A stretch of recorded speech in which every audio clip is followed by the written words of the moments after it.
War is horrible. It's not the glorious stuff you see in the old war movies.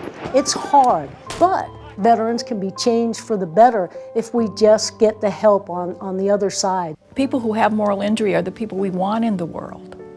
They're the people who have a conscience. They're the people who struggle with what it means to be human.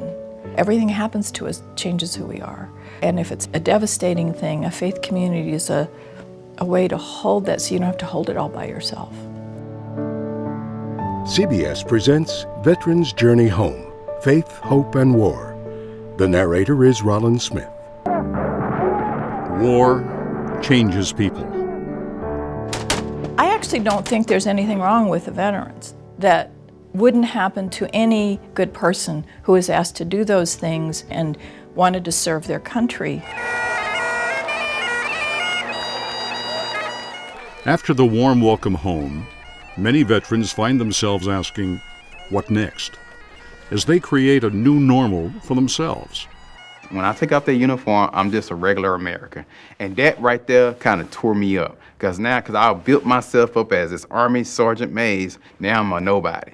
And that right there just tore me apart. They come home to a fairly clueless civilian population that rather than deal with the complexities of what they bring home, want to categorize them as heroes or head cases. For us to sort of think they're bad or they're evil or that we don't want to hear about it is our failure.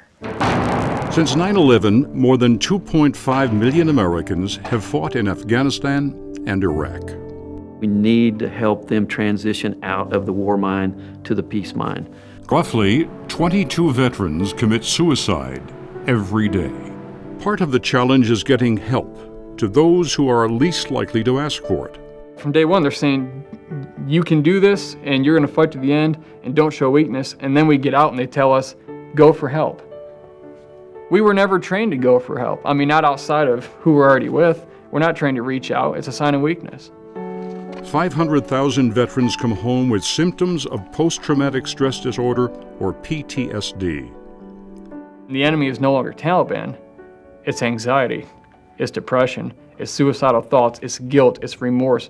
We're not trained to defeat those enemies. And honestly, a lot of us don't even know that the enemy's there. Less than half seek help for their condition. They come back home and they don't know how to reconcile that life in combat to life in America again. So they do, what comes naturally. They try to cope with it.